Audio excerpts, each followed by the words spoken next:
Today's lesson, past simple and past continuous.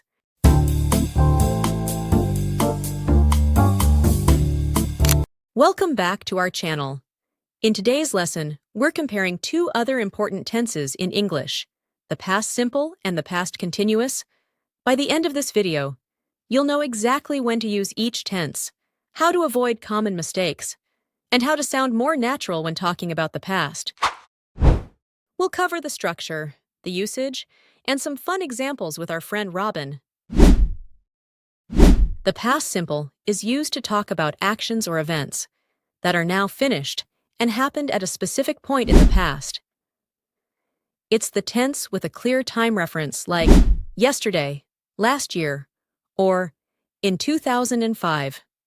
And lastly, we can use this tense to describe repetitive actions in the past. I traveled to Japan last year. It was an amazing experience. I graduated from college in 2020.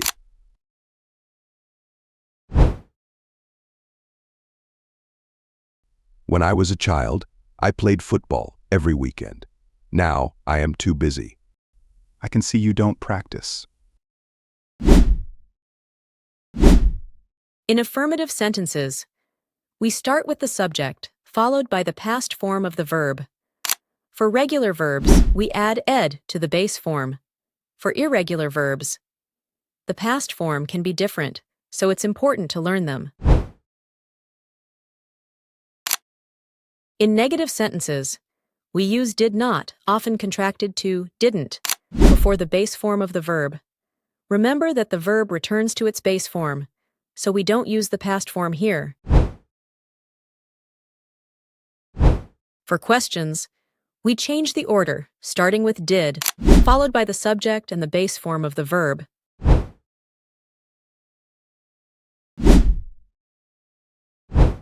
Now, let's talk about the past continuous. We use this tense to describe actions that were happening at a specific moment in the past. It's also used to show an action in progress that was interrupted by another action. I was writing in my notebook at 8 p.m. last night.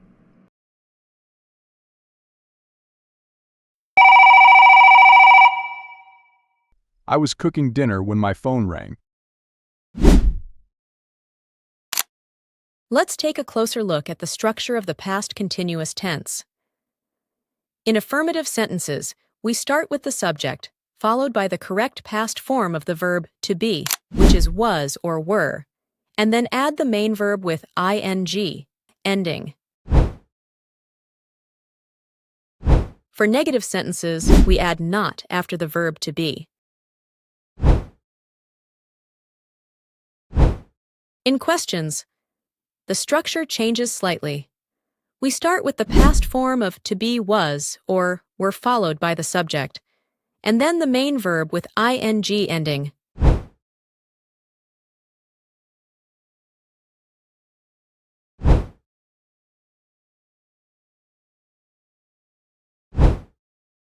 Let's see how the past continuous and past simple work together in a sentence.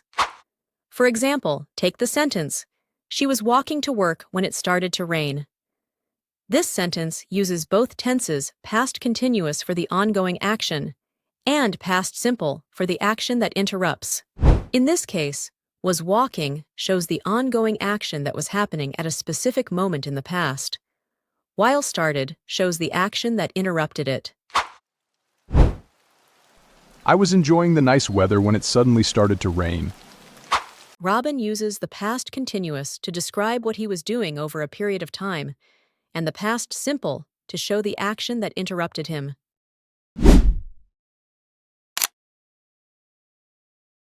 What were you doing when the power went out? I watched TV when the power went out. Incorrect. This should be, I was watching TV when the power went out. Remember, use the past continuous for an ongoing action in the past, and the past simple for the action that interrupts it. Ah, right. I was watching TV when the power went out. Perfect. Use the past continuous for something that was happening over a period of time, and the past simple for an action that interrupts it. To help you test your understanding of these two tenses, we've included a quiz in the description box below. Click the link and check your knowledge. That's all for today's lesson on the past simple and past continuous. If you found this video helpful, don't forget to like, subscribe, and hit the bell so you won't miss our next lesson. See you next time.